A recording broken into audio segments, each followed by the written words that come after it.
The afternoon sun blazed over the city streets, where the air buzzed with the everyday rhythm of life. Cars honked impatiently, people crossed sidewalks with grocery bags and briefcases, and children laughed in the distance. Amid this ordinary flow of life, one man drove calmly, his hands steady on the steering wheel, his suit crisp, and his briefcase tucked neatly on the seat beside him. To the outside world, he looked like any other professional heading home after a long day. What nobody knew, not yet, was that this man was no ordinary citizen. He was the head of internal affairs, one of the most powerful watchdogs over police accountability in the state. But at that moment, he wasn't thinking about authority, investigations, or corruption. He was thinking about his family, about the dinner he promised his daughter he wouldn't miss this time, about the ordinary joys of life he fought so hard to preserve. Then it happened. Flashing red and blue lights suddenly cut across his rearview mirror. A siren wailed. He pulled to the side, confusion brushing his face. He hadn't been speeding. He hadn't broken any laws. Yet here he was being stopped. The officer who stepped out of the patrol car carried the swagger of someone who believed the badge gave him unchecked power. His hand rested near his holster as he approached, his eyes narrowing with suspicion before a word was even spoken. The man behind the wheel rolled his window down and greeted the officer with calm respect. "Good afternoon, officer. Is there a problem?" The officer sneered. "License and registration." Now, there was no greeting, no explanation, just the tone that many black men and women across America knew all too well, an assumption of guilt, a presumption of danger, a readiness for confrontation. The man complied, moving carefully, deliberately, announcing his actions as he reached for his wallet. But the officer wasn't satisfied. His suspicion grew with every passing second, his words laced with hostility. "What are you doing driving a car like this?" he demanded. "You steal it." The man's eyes flickered, holding back both anger and sorrow. He knew this wasn't about the car. This was about the color of his skin. It was about the uniformed man towering outside his window, blinded by prejudice. "Officer," he said evenly, "this is my vehicle. I'm simply heading home." But prejudice has a way of drowning out reason. The officer leaned closer, his words now more cutting, more humiliating. He mocked the man's suit, questioned his job, and then, with a smirk, said what he thought was the ultimate truth. "You people don't belong in neighborhoods like this. Don't try to act like you're somebody you're not." Silence hung heavy for a moment. The man inhaled deeply, holding the weight of generations in his chest. Generations that had endured mockery, suspicion, violence, and the relentless demand to prove their worth. But he also held something else: power, dignity, and truth. Slowly, he reached into his briefcase. The officer's hand shot to his weapon, barking, "Keep your hands where I can see them." But the man didn't flinch. He pulled out his badge, polished, gleaming, carrying more authority than the officer could ever imagine. He held it up calmly, letting the sunlight catch its golden edge. "I think," he said firmly, his voice no longer gentle but commanding, "you should take another look before you decide who I am." The officer froze. His eyes darted to the badge, then back to the man's face, his arrogance faltering. The badge read, "Head of Internal Affairs." This wasn't just another citizen. This was the man who investigated officers like him. This was the man who had the power to end careers, to uncover corruption, to expose racism within the very system that the officer thought protected him. The color drained from the officer's face. He stammered, searching for words, but the man didn't give him the satisfaction. "You see, officer," he continued, his voice resonating with the weight of truth. "Every day, men like you treat people who look like me as though we are less than human. You assume guilt. You assume threat. And too often, that assumption costs lives. But today, your assumption might cost you something else, your badge." The officer swallowed hard, his earlier mockery now replaced with fear. The power dynamic had shifted. For the first time, he realized the man before him wasn't just a target for his prejudice. He was the very embodiment of accountability, the force he had feared in whispers among fellow officers, the man who demanded justice when the system looked the other way. Yet the man behind the wheel wasn't there to humiliate him. He wasn't there to revel in revenge. He was there to stand as a living reminder of resilience, of dignity, of the truth that no matter how heavy the weight of racism, it could not erase his worth. He handed over his license calmly, his eyes never leaving the officer's trembling hands. "Run it, if you like," he said. "You'll find everything in order." But when you do, I suggest you also take a moment to reflect on how quickly you judged me, on how easily you let hatred guide your actions. The officer's silence was deafening. Around them, cars passed, pedestrians walked, life carried on. Nobody knew the storm that had just unfolded in that brief roadside encounter. But for the officer, it was a moment that would haunt him, a moment where the system he thought would shield him suddenly turned its gaze back on him.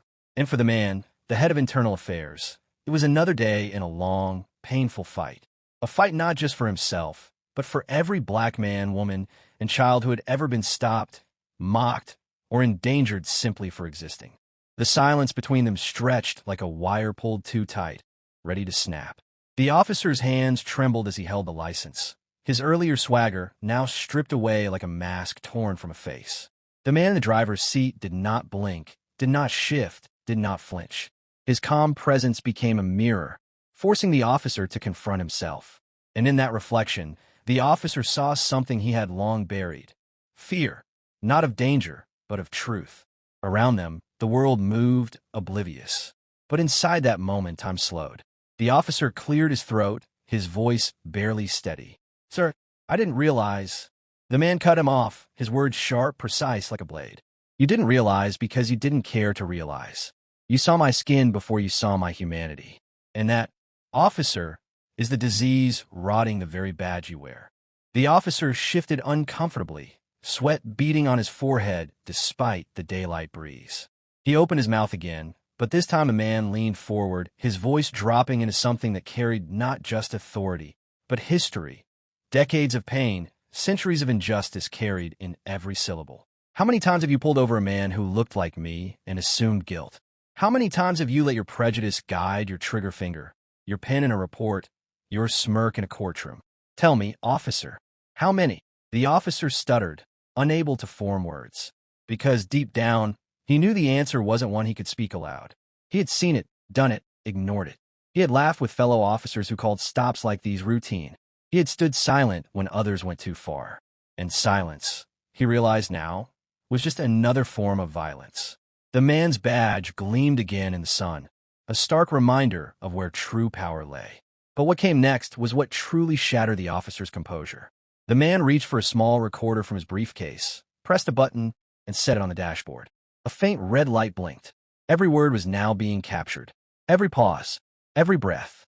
"You've just profiled the head of internal affairs," he said firmly, his tone now carrying the weight of an entire institution. "Do you understand what that means?" The officer's eyes widened.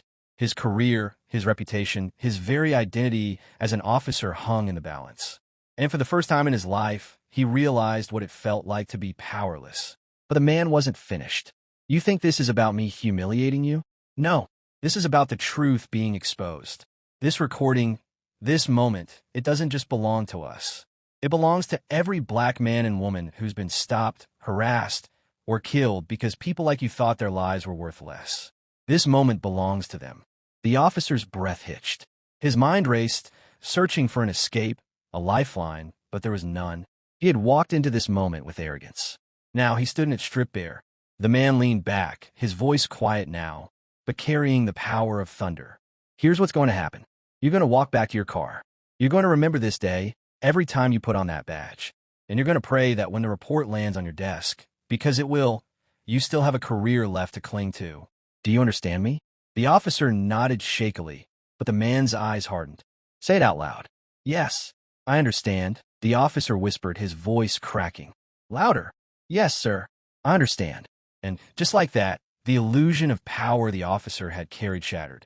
He turned, shoulders slumped, the weight of his own actions pressing down on him like chains. Every step back to his patrol car was heavy, clumsy, suffocating. For the first time, he felt the eyes of others not as admiration, but as judgment. The man in the driver's seat watched silently, his expression unreadable. Inside, however, his heart pounded, not from fear, but from the unshakable truth of what had just unfolded. This was bigger than him, bigger than the officer, bigger than one roadside stop. This was a reflection of a system where justice had been suffocated, where accountability was rare, and where dignity was constantly challenged. As the officer climbed back into his car, the man picked up his recorder and slipped it into his pocket. His daughter's words echoed in his mind from the night before. "Daddy, why do they always look at us like we don't belong?" And in that moment, he knew he carried not just his own fight, but hers too. The patrol car pulled away slowly, its lights now silent, its authority diminished. The man sat for a moment longer, his hands gripping the steering wheel, his eyes fixed on the road ahead. A road that was more than asphalt and lines. It was the road of justice, the path of accountability, the journey toward a future where his people could breathe without fear. But deep down, he also knew this was not the end. The recording would make waves. The officer's career would be questioned, and the whispers inside the department would turn into roars. They would call him names. They would accuse him of betrayal. They would say he was against them, but he was not against justice. And that, he knew, was the difference that mattered. When he finally pulled back into traffic, the sunlight seemed sharper, the air heavier, as though the world itself had shifted slightly.